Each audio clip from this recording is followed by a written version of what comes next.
السلام عليكم ورحمة الله تعالى وبركاته.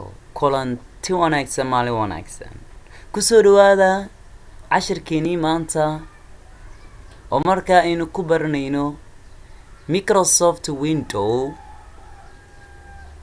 insha Allah.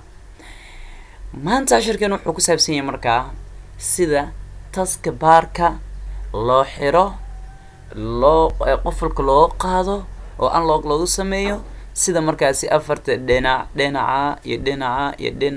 dhinaca loo kala geeyo iyo in markaasi si automatically aynu u highlight gareyno aynu u qarino.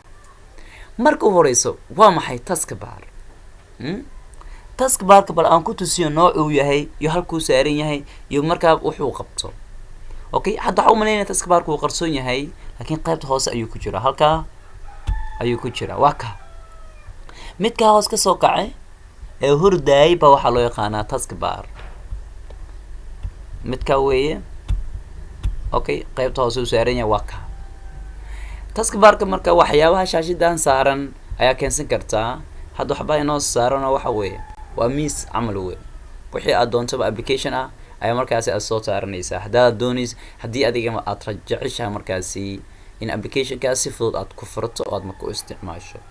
soo marka taskbarkan ayaan doonaynaa marka inaynu xirno, inaynu log aynu ka qaadno, automatically inaynu qarino, afar dhinac inaynu geyno. hadda dhinaca hoose buu saaran yahay.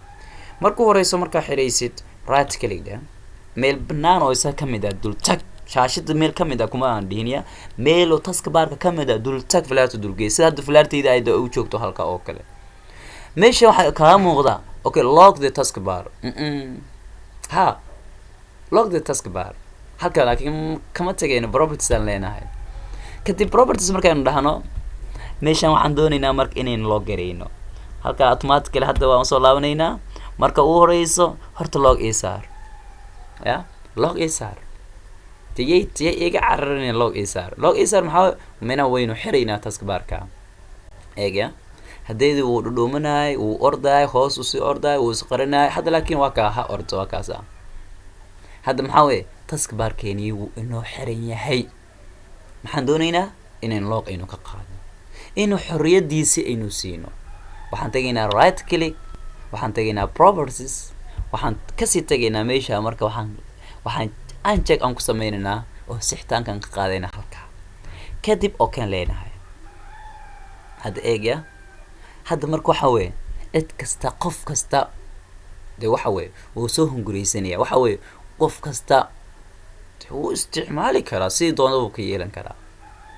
sida awgeed marka maadaama hadda aysan xirnayn uu madax banaan yahay waxaynu sameyn karnaa dhinaca afarta corners ayaan geyn karnaa. hadda qaybta hoos u saaran yahay marka afarta dhinac aynu geynayno. marka u horeyso meel banaan oo isaga kamid ah tag leftiga qabo.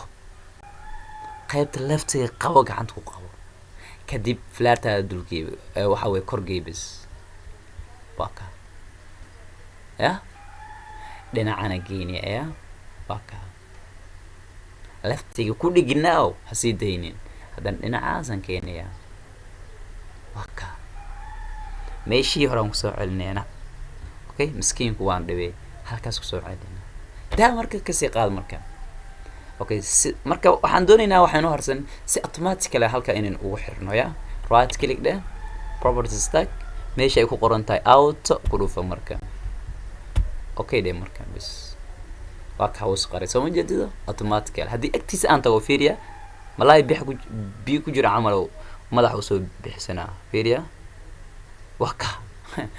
okay, sidaas marka taskbarkaagii aad u maamuli kartaa insha Allah.